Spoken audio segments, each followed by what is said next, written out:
Capítulo 11. La cólera de Dios. Nadie sabe apreciar la suerte que tiene.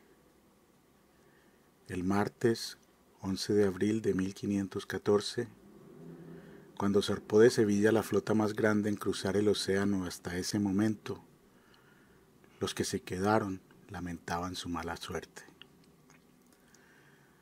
Primero sintieron arrugarse el corazón al comprender que la multitud que había hecho coloridas las últimas semanas los dejaba con su vida de despedidas y leyendas de lugares remotos y riquezas que nunca serían suyas. Luego sintieron el silencio y el vacío, como náufragos a los que dejaron olvidados tras una fiesta en la playa. Los ladrones se quejaban porque no quedaba quien robarle. Las prostitutas que no lograron enmaridarse con algún viajero echaron maldiciones a la flota. Todos sentían que después de aquella noche el sol no volvería a levantarse.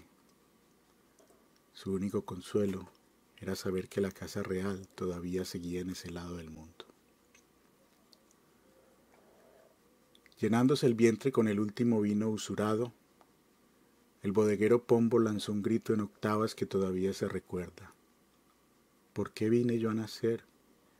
¿Quién a padecer me obliga? ¿Quién dio esa ley enemiga de ser para padecer? Los preparativos de la expedición habían durado cerca de 10 meses. El rey Fernando estaba afanado por enviar a tierra firme una armada poderosa. Sabía que por la costa de Nueva Andalucía empezaban a navegar los portugueses con ánimo de asentarse.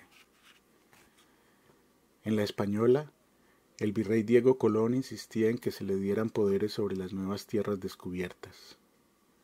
Pero las relaciones entre la familia de Colón y la corona no eran las mejores. El obispo Juan Rodríguez de Fonseca, confesor del rey, presidente del Consejo de Indias y capellán mayor de la corte, quería marginar del poder a la parentela del almirante.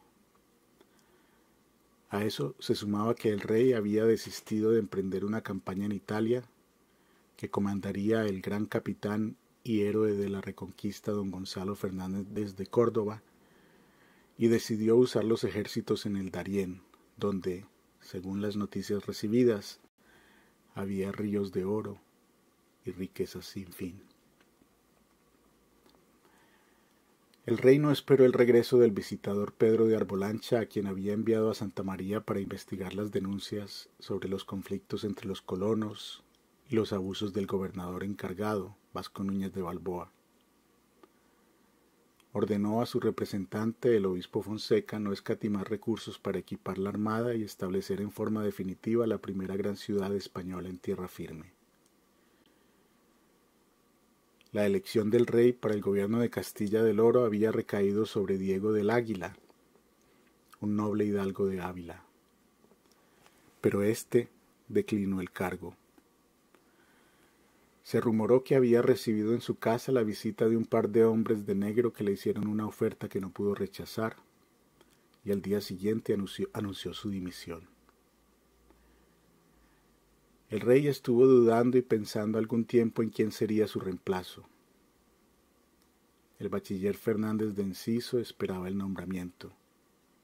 Alegaba ante la corte que como teniente de Ojeda y habiendo gastado su fortuna en la malograda expedición, debía tomar las riendas de la colonia. Rodrigo de Colmenares también buscaba aquel puesto, ya que había sido nombrado alcalde de Santa María y conocía la tierra. Pero la intervención del prelado Fonseca inclinó la balanza a favor de Pedrarias Dávila. Fonseca ponderó las hazañas de Pedrarias al mando de tropas en el África, destacó su cercanía a la corte desde niño y le dio su bendición. Pedrarias Dávila era conocido en España como el Galán y el Justador. Era coronel de infantería y tenía fama por su destreza en los torneos de armas.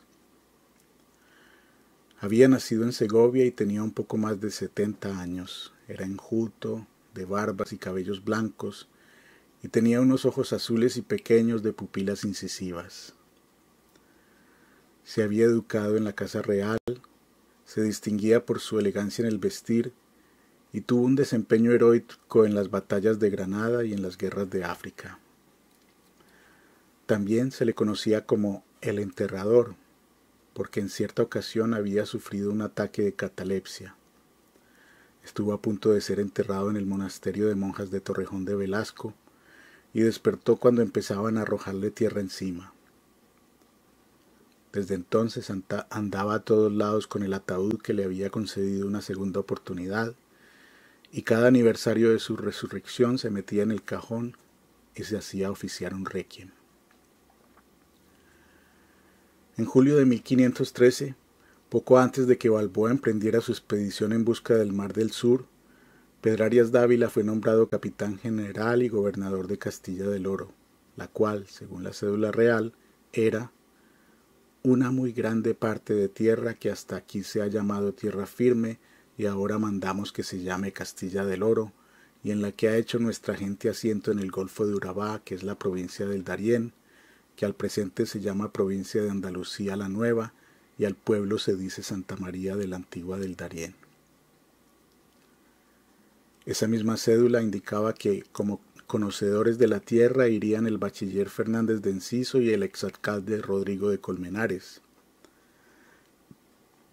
Entre las instrucciones otorgadas a la delegación estaba la de llegar preparados para una posible rebeldía de Balboa, en especial contra Enciso y Colmenares, quienes venían con títulos que les daban superioridad sobre el gobernador encargado.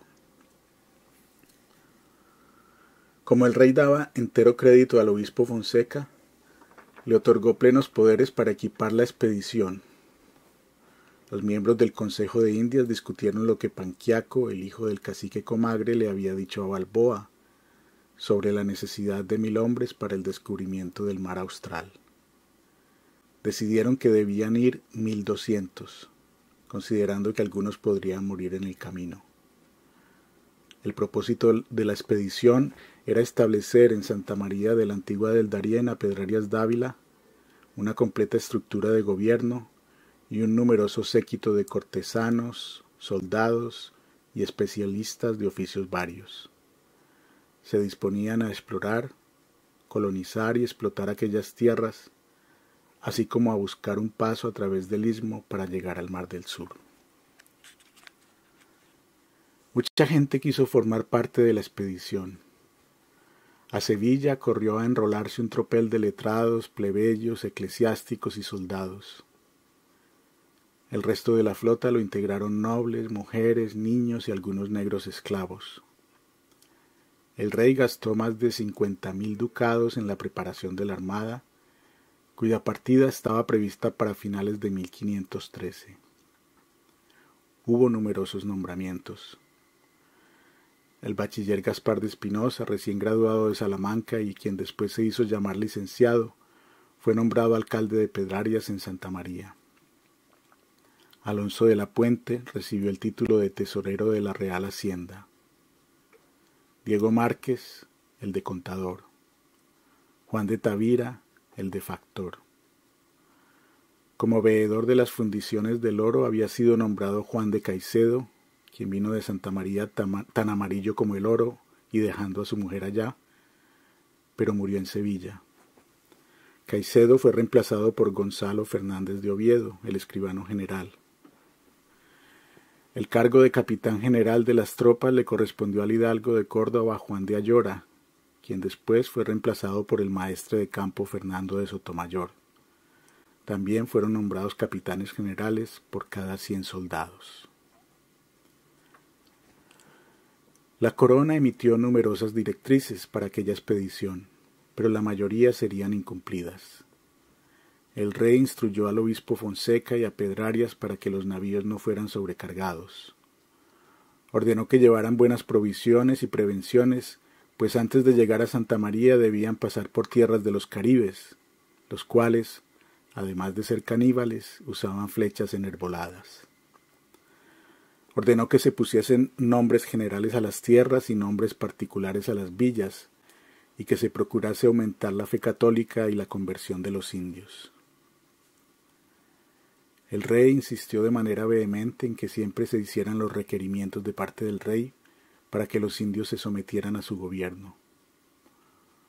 Ordenó también que se procurara siempre que indios y castellanos estuviesen en términos amigables y que en caso de que los indios no quisieran obedecer al rey de España, solo se les atacara cuando ellos fueran agresores. El rey dispuso que a los indios siempre se les cumpliera lo que se les prometiera y que se buscara siempre la manera de no alborotarlos ni causarles miedo, trayéndolos al conocimiento de la fe católica. Ordenó que, como había castellanos que sabían su lengua, les hicieran ver cuántos males les podrían sobrevenir si no se sometían, entre ellos la esclavitud, y que les hicieran entender bien lo que significaba ser esclavo, y que les explicaran cuántas veces fuera necesario para que no alegaran ignorancia. Dispuso también que en caso de que se hubiesen de dar por encomienda o por naborías, como ocurría en la Española, se hiciera para que los indios fueran mejor tratados. La directriz de la corona explicaba que el fin de estas resoluciones era atraer con amor, amistad y buena voluntad a los indios a la fe católica, sin forzarlos ni maltratarlos cuando fuere posible, porque de esta manera se serviría mucho a Dios. Instruyó el rey también que se les enseñase a los indios a trabajar la tierra para que fuesen más leales y no se entregaran al ocio. Como una de las cosas que más había alterado a los indios en la Española era el quitarles sus mujeres e hijas contra su voluntad, el rey mandó tener extraordinario respeto para con las indias y que los españoles que en contrario obrasen fueran castigados sin demora. Las 4 instrucciones especiales del rey para Pedrarias fueron que con mucha vigilancia atendiera la conversión y el buen trato de los indios, que no pasasen letrados ni abogados ni procuradores a tierra firme, porque se tenía de experiencia en la isla La Española que los tales eran perjudiciales a la tierra, pues como maestros que son de litigios y contiendas, inventan más de lo que suele haber en la realidad, que en cuanto a la administración de justicia de manera simple y rápida se terminasen los pleitos haciendo justicia a las partes, y que en todas las cosas de importancia se diese parte al obispo y a los oficiales y se tomase su parecer. Lo primero que Pedrarias debía hacer al llegar era cambiar el nombre de Tierra Firme y de las provincias de Nueva Andalucía y de Veragua por el de Castilla del Oro. Debía construir la casa de contratación donde se instalaría el ayuntamiento o consejo. Allí debía reunirse el gobernador con el tesorero, el contador y el factor, y todos los oficiales debían estar presentes en las reuniones o, de no ser así, pagar una multa. En dicha casa debían guardarse y cuidarse todas las mercancías, víveres, provisiones y demás cosas traídas en la armada, y todos los abastecimientos traídos de todas partes para vender a los colonos y para comerciar con los indígenas. El oro debía ser declarado ante notario, registrado en los libros del contador para ser consignado en la Casa de las Indias de Sevilla, y debía enviarse a España en los mejores buques, al cuidado de los más duchos pilotos y repartidos en varias naves para que, si una de ellas naufragaba, las otras llegaran a su destino. Esas embarcaciones debían ir bien armadas y pertrechadas, y el oro fundido y marcado, sobre todo el que iba para el rey. El factor debía recibir todas las mercancías en presencia del contador y del tesorero y consignarlas en los libros. El gobernador y los oficiales debían vigilar con especial cuidado las naves que saliesen de Santa María para controlar los contrabandos. Pedrarias tenía también orden de construir la casa de la fundición del oro, y durante las fundiciones debían estar presentes los oficiales y el gobernador para evitar disputas y escándalos. El rey ordenó que las casas de la ciudad fueran lo más cómodas posibles y su tamaño según la calidad de las personas, y que las calles fueran bien trazadas. Dispuso también que se tuviera la mayor diligencia en la construcción de la catedral porque, a partir de entonces, sería la primera cabecera de diócesis en tierra firme, y su primer obispo sería el padre franciscano y confesor de la reina, Fray Juan de Quevedo. En extensos decretos que pocos leyeron y menos cumplieron, quedaron prohibidos los juegos de azar y se ordenaron graves penas para quienes portaran o hicieran dados o naipes. Se ordenó a los gobernantes procurar que la gente estuviera siempre ocupada para que la ociosidad no les hiciera gastar el tiempo en vicios. Quedó también prohibido que los cristianos juraran a Dios, o renegaran, o blasfemaran, y que si alguien llegara a ir contra esa orden que fuera castigado con las penas de las leyes españolas y con alguna multa de dinero. Una al que jurare a Dios, y mayor al que dijere pese o no creo o descreo o renegare. Las detalladas instrucciones del rey estipulaban que se llevaran labradores para cultivar la tierra y semillas de trigo y cebada, y que se les pagase algo para que trabajasen con gusto, que se juzgase y castigase a ladrones y amotinadores, que todo aquel que fuere a rescatar con los indios lo hiciera con licencia del gobernador, que todos los que pasaran a tierra firme debían tener la libertad para escribir lo que quisieran, sin que se lo pudiera prohibir el gobernador ni ninguno de los oficiales,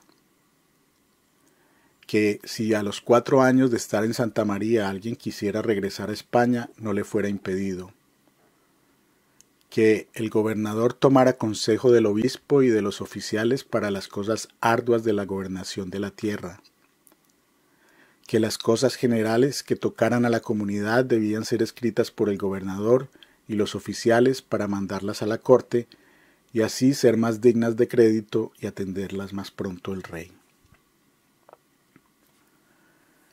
Pedrarias estaba facultado para ejercer jurisdicción civil y militar, habiendo apenas apelación al Consejo de Castilla en las causas mayores de 600 pesos. Podía proyectar ciudades y pueblos, dar tierras a los colonos y a los descubridores, y ordenar que el pueblo viviese pacíficamente y adquiriese buenos hábitos. También podía expulsar de la colonia, si lo estimaba conveniente para el bien común, a cualquier persona, ordenándole presentarse ante el rey. El rey dio en Valladolid a Pedrarias una cédula del 28 de julio de 1513, por la cual le ordenaba que en cuanto llegara a Santa María investigara el proceder de Vasco Núñez de Balboa y de los demás miembros del gobierno de Santa María, durante el tiempo que habían tenido tales cargos. La llamada residencia, según la ley de Toledo, consistía en principiar un juicio civil o militar contra un encargado del gobierno, y durante el término de 60 días se recibían quejas contra los residenciados. Si al final se les encontraba responsables de faltas, el gobernador procedía con todo el rigor de la justicia, confiscaba las propiedades del residenciado y asignaba multas en dinero que debían pasar al tesoro del rey. El que resultaba condenado debía ser enviado a comparecer ante el rey junto con las pruebas. Por decreto real del 9 de agosto de 1513, se fijaron los sueldos anuales de los principales oficiales de Castilla del Oro. Al capitán general y gobernador Pedrarias Dávila se le asignaron 336.000 maravedís anuales. Al tesorero Alonso de Puente, 250.000 maravedís. Al contador Diego Márquez, 200.000. Al factor Juan Tavira, 150.000. Al alcalde mayor Gaspar de Espinosa, 150.000. Al veedor Juan de Caicedo, 70.000. Al físico Gonzalo Fernández de Oviedo, 50.000. Al cirujano Barreda, quien tenía la orden de fundar el primer hospital de tierra firme, se le asignaron 30.000. Y al boticario Francisco Gota, 30.000. La flota estaba constituida por 2 barcos de 100 toneles para llevar hombres y provisiones, una carabela de 100 toneles bien aparejada, 4 carabelas portuguesas, 6 bergantines, 4 con cubierta y 2 sin cubierta, 8 barcos de pesca con sus redes, todos aprovisionados con pez, estopa, resina, cebo, alquitrán, clavos, tablones y otros artículos. Como piloto mayor de la Marina fue nombrado el capitán Juan Serrano, quien años después moriría dándole la vuelta al mundo con Magallanes. Las naves más notables eran la Santa María de la Rábida, la Santa María de la Victoria, la Santa María de Gracia, la Santa María de la Antigua, la Santa María de la Rosa y la Santa María de la Concepción. Las armas dispuestas fueron 200 fusiles de mano, 235 arcabuces, 300 espadas, 200 puñales de Villa Real con sus vainas, 400 rodelas de corcho, 200 tablacines de drago o escudos de madera de drago, 600 docenas de flechas para los ballesteros, 50 vergas de ballesta, 800 cascos y 200 victorianos con sus vainas. De alimentos se acopiaron 15.000 arrobas de harina, 12.000 arrobas de vino, 12.000 arrobas de vinagre, 11.000 arrobas de aceite, 50 arrobas de miel, 100 fanegas de garbanzos, 100 fanegas de habas y 3.000 quintales de bizcochos. Viajaron también 100 bueyes para tener carne fresca, 100 vacas, varios caballos padrones y 30 caballos de servicio. Entre otros utensilios se embarcaron 400 camisas de algodón, 100 bateas de madera, 1000 azadones, 400 hachas, 300 palas de hierro, 300 escoplos para carpinteros, 200 podaderas, 2000 asadores de carne, 100 sartenes, 100 cazuelas de cobre, 100 ollas de cobre, 50 martillos pesados, 50 quintales de clavos de hierro, 6 docenas de sierras, además de cordeles, platos, cestas, esportillas, semillas de trigo y cebada, tiendas de campo, hamacas, costales, conservas y todo género de medicinas. La carga incluía también láminas de plomo para librar a los buques de la carcoma, además de nazones, redes, áncoras y anzuelos. Parte de la delegación que viajaba a tierra firme tenía como tarea la adecuación de la capilla de Santa María como catedral metropolitana y el establecimiento de la primera diócesis de tierra firme. El 9 de septiembre de 1513, el Papa León X había creado la diócesis de Santa María de la Antigua del Darién. También había nombrado al confesor de la reina Juan de Quevedo como primer obispo de la diócesis y a Juan Rodríguez como patriarca de las Indias. Con el obispo Quevedo viajarían 17 canónigos y 6 frailes franciscanos, cuya misión era fundar el primer convento de esa orden.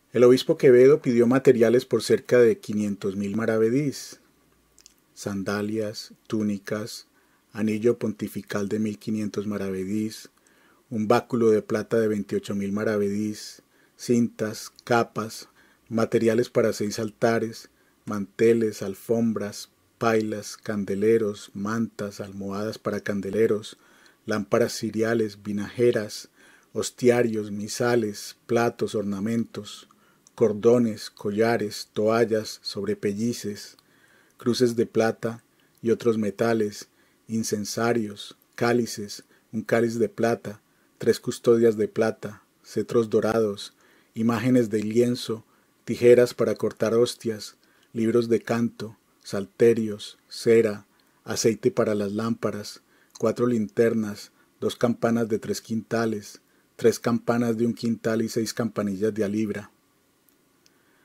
Para cenefas y cordones y floraduras y enforros se destinaron 30.000 maravedís.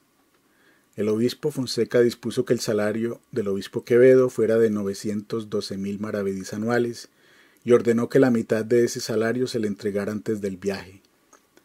Como deán fue nombrado Juan Pérez de Torrejón, oriundo de Plasencia, quien había pasado a la española desde 1506. El viaje de la expedición estaba previsto para finales de 1513, pero Pedrarias no pudo terminar los preparativos. A mediados de octubre, el rey le envió una dura carta en la que le preguntaba la causa de la demora y le pedía diligencia. También les escribió a los miembros de la casa de contratación diciéndoles que aceleraran la expedición.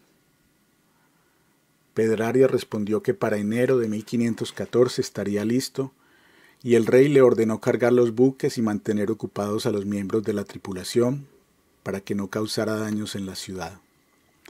También le ordenó que no los tratara con demasiada severidad. En enero, el rey volvió a escribirle a Pedrarias para decirle que esperaba recibir en cualquier momento la noticia de que habían partido hacia el Darién. La flota llegó a contar con 20 barcos y cerca de 3.000 personas. El domingo de Carnestolendas parecía propicio para zarpar. Hicieron un hermoso alarde a la salida de Sevilla, pero apenas cruzaron la barra de Guadalquivir, el mal clima los obligó a regresar. La última nave en salir, donde viajaba un grupo de principales, estuvo a punto de perderse en el trance. En la maniobra se perdieron 2 barcos. Otras naves se salvaron porque sus tripulantes consiguieron alijar la carga. El contratiempo y la espera hicieron desistir a muchos. La Cuaresma de 1514 fue para los viajeros toda una penitencia. Los preparativos se llevaban meses. Algunos estaban cansados o habían gastado en Sevilla todo lo que tenían destinado para el viaje y para establecerse en tierra firme. En esas semanas, centenares de viajeros potenciales mudaron su propósito, se fueron a sus casas o a donde les plugo, y no fueron esos los peor librados. De los 3.000 que había, quedaron poco menos de 2.000. En aquella espera forzada, el general Pedrarias tuvo oportunidad de considerar la poca seguridad que los hombres tienen en esta presente vida, especialmente en tan larga jornada como aquella a la que iba, y en consecuencia dictó su testamento al escribano de la Armada, Gonzalo Fernández de Oviedo. Los viajeros tuvieron que esperar hasta el martes santo, el 11 de abril, para por fin desplegar las velas, después de confesarse y comulgar. Llevaban banderas bordadas, por un lado con las insignias de los reyes de Castilla y Aragón, y por el otro con la imagen de Santa María de la Antigua de Sevilla. Muchos de aquella expedición alcanzarían un lugar en la historia. Allí estaban Hernando de Soto, descubridor del Mississippi y capitán de los reinos incaicos; Bernal Díaz del Castillo, quien terminaría sumándose a la expedición de Hernán Cortés en la conquista de México; Diego de Almagro, descubridor con Pizarro de los reinos de Ecuador, Perú y Chile; Sebastián de Benalcázar, fundador de Popayán y Cali; Pascual de Andagoya, el primero que navegó las aguas del Pacífico rumbo al Perú, experto navegante, cronista y precursor del Canal de Panamá; Juan Rodríguez Serrano, piloto que acompañaría a Magallanes en su viaje alrededor del mundo y moriría en las Filipinas en 1521; el capellán castrense Hernando de Luque, que acompañó a Pizarro y Almagro en la conquista del Perú; Francisco Vázquez Coronado y Valdés, quien buscó por mucho tiempo las 7 ciudades del Cibola; Gonzalo Fernández de Oviedo, notario y escribano principal, quien años después sería capitán y juez de Santa María, gobernador de Cartagena y cronista real de Indias; y Diego de la Tobilla, llamado el hombre del palacio, quien escribiría un libro aterrador titulado Barbárica.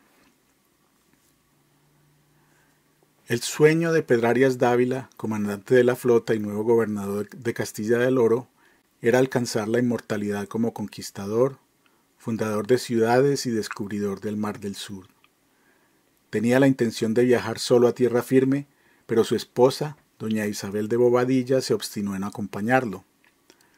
Doña Isabel había sido amiga íntima de la reina Isabel de la Católica Era hija de don Francisco de Bobadilla, conquistador de Granada y comendador de Calatrava, y tenía más abolengo que su marido.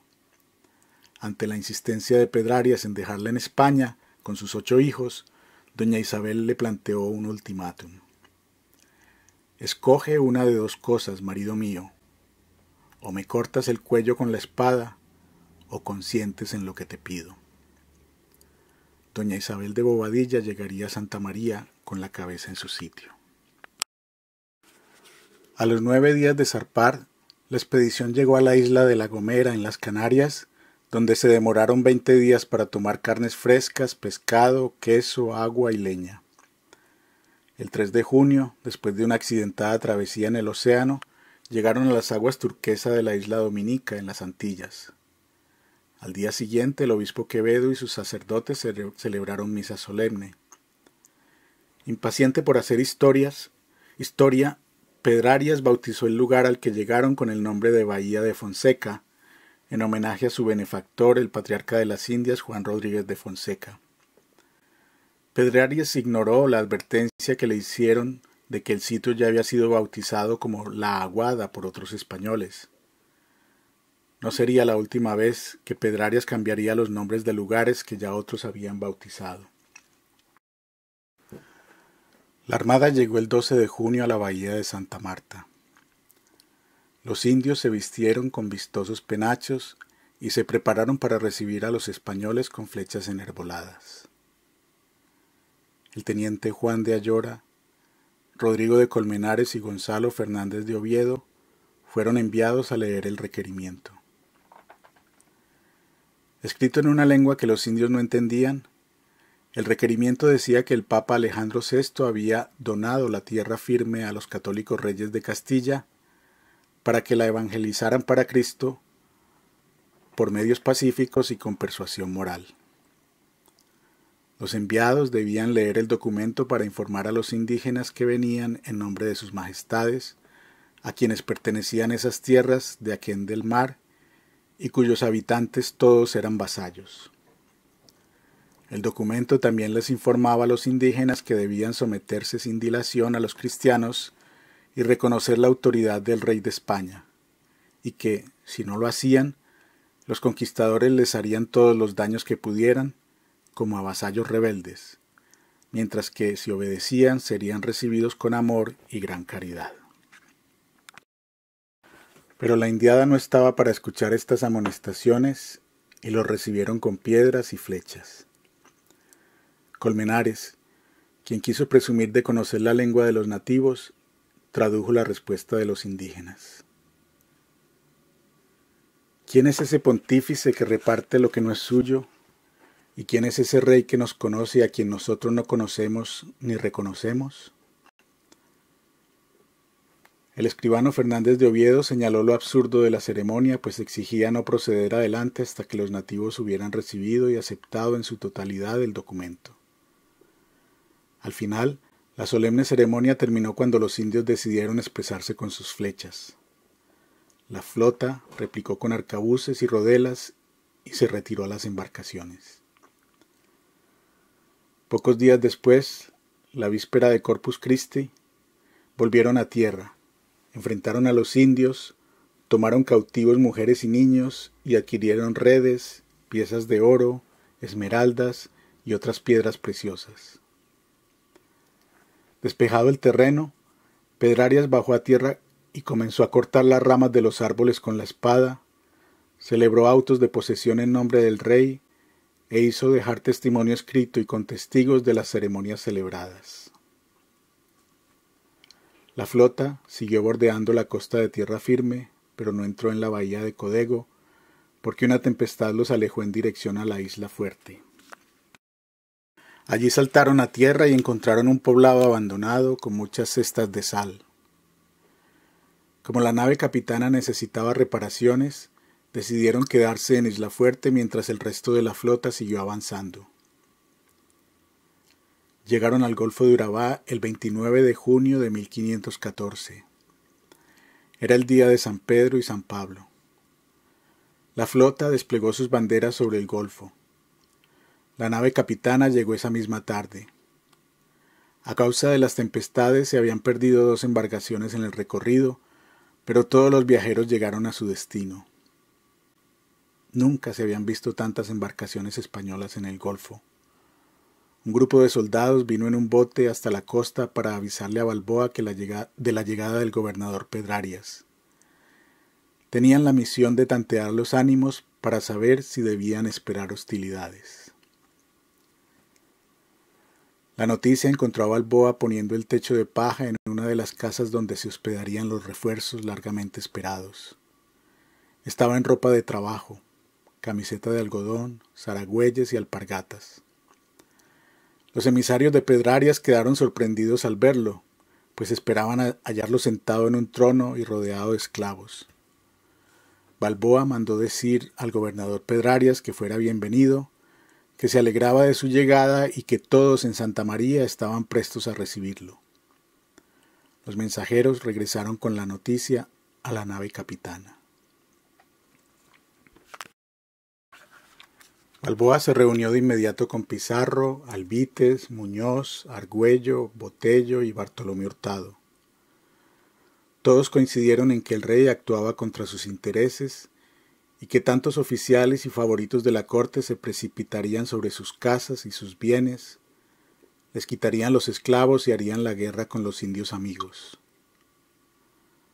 Consideraron impedir el desembarco, pero la flota era inmensa. Habían pedido 1000 hombres, pero acudieron 2000. A la llegada de la flota de Pedrarias, Santa María tenía 500 habitantes españoles y 1500 indios. La ciudad contaba apenas con 200 casas de paja y no estaba preparada para duplicar su población. La villa estaba rodeada por huertas y cultivos que apenas daban abasto para sus pobladores. Las relaciones de la colonia con los indígenas eran amigables. Balboa organizaba los domingos diversiones españolas a las que los nativos acudían confiados, sin esperar peligro contra su integridad. Los españoles podían moverse sin problemas por las comarcas vecinas sin que fueran atacados. Los colonos estaban endurecidos y acostumbrados a las dificultades del clima, a los trabajos, a las limitaciones, vigilias y enfermedades. Después de hambrunas e inundaciones, habían alcanzado una relativa comodidad. Vivían de sus cultivos y hacían pequeñas incursiones a regiones todavía inexploradas en busca de oro, pero la llegada súbita de 2000 personas los llenaba de malos augurios. Balboa organizó una delegación para que acudiera con los mejores vestidos y sin armas a la costa de la Ensenada. Con Hurtado y Anayansi, pasó la noche acondicionando su casa para acoger en ella al nuevo gobernador. A las 9 de la mañana del 30 de junio de 1514, Balboa apareció en la costa vestido con las mejores calzas, un jubón sobrado de remiendos, coraza de alto espaldar, peto abultado, tizona de tahalí y celada adornada con plumas de uno de los papagayos de Bartolomé Hurtado. Llegó en compañía de los miembros del consejo, el padre Vera y los colonos y otros colonos e indios. Pedrarias había pasado casi toda la noche desembarcando la tripulación y las provisiones. Pusieron en la arena víveres, banderas, armaduras pesadas, muebles, alimentos, camas, mesas labradas, arcones, arquillas, espejos, pabellones, tapices y sillones de maderas finas. Pedrarias hizo alarde de fuerza, de lujo y de poder.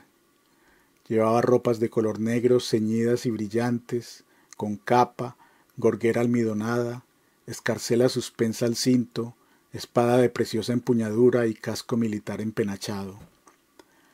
Hombres y mujeres por igual venían ricamente ataviados a la última moda de Europa. Los soldados llevaban corazas, celadas, ballestas y lanzas de Tolosa.